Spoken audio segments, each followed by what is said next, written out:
નમસ્કાર દર્શક મિત્રો, હું શીતલ મહેતા ન્યૂઝ ઓફ કચ્છમાં આપનું સ્વાગત છે। જોઈએ આજના સમાચાર।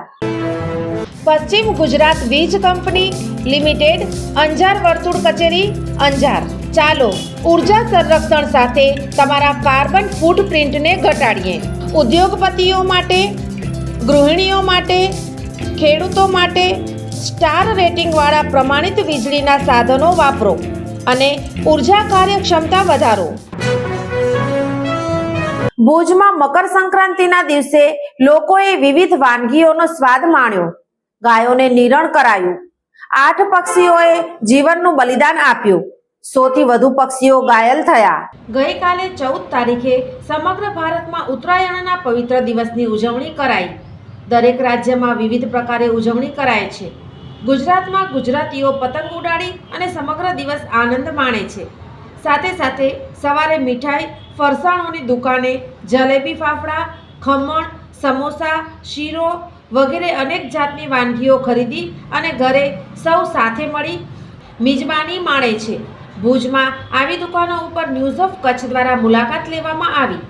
જુઓ વ્યંજનો ખરીદતા લોકોને।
બીજી તરફ રોડ ઉપર જુદા જુદા આકારના પ્લાસ્ટિકના હવાવાળા રમકડા ફુગ્ગા વહેંચનાર અવનવા રંગોથી લોકોને આકર્ષી રહ્યા છે।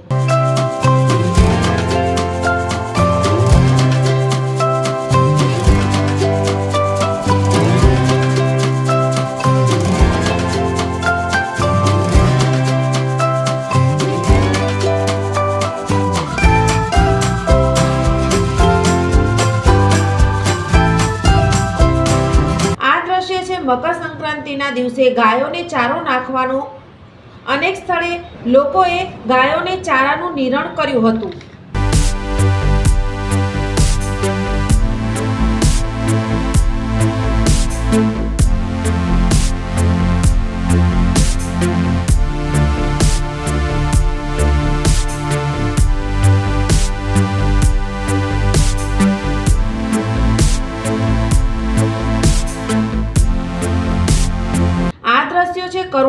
ઉદ્યાનના, જ્યાં પતંગ રસિયાઓના દોરાથી ઘાયલ પક્ષીઓની સારવાર કરાય છે.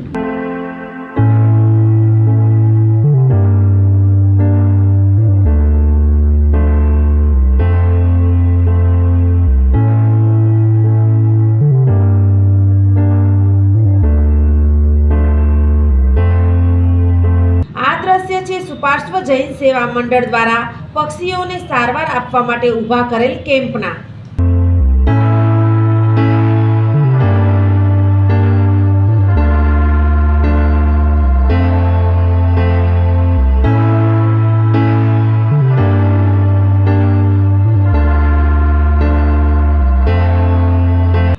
જિલ્લા પશુપાલન વિભાગે આપેલ માહિતી માટે સમગ્ર જિલ્લામાં ગઈકાલે 92 ઘાયલ પક્ષીઓની સારવાર કરાઈ છે, જેમાં ભુજમાં 43, માંડવીમાં 6, અંજારમાં 15, રાપરમાં 8, મુન્દ્રામાં 2, નખત્રાણામાં 1, ભચાઉમાં 4 પક્ષીઓ સારવાર માટે લાવવામાં આવ્યા હતા. ભુજમાં શ્રી સુપાર્શ્વ જૈન સેવા મંડળના કેમ્પમાં 35 પક્ષીઓને સારવાર માટે લવાયા હતા, જેમાં 1 કાબર અને 7 કબૂતરે જીવ ગુમાવ્યા હતા. મૃત પક્ષીઓનો વિધિવત અગ્નિદાહ કરાયો હતો. અન્ય પક્ષીઓની સારવાર ચાલુ છે. આમ જોઈએ તો આ વર્ષે ભુજમાં ઉત્તરાયણમાં પતંગ ઉડાડતા લોકોની સંખ્યા ઘણી ઘટી ગઈ છે અને મીઠાઈ ફરસાણની ખરીદી જે હર વર્ષે થાય છે તેનાથી ઓછી થઈ હોવાનું દુકાનદારોએ જણાવ્યું હતું. સોફ Kutch power by Opal electronics, LG best shop, Vijaynagar road Bhuj, Rambag road Adipur.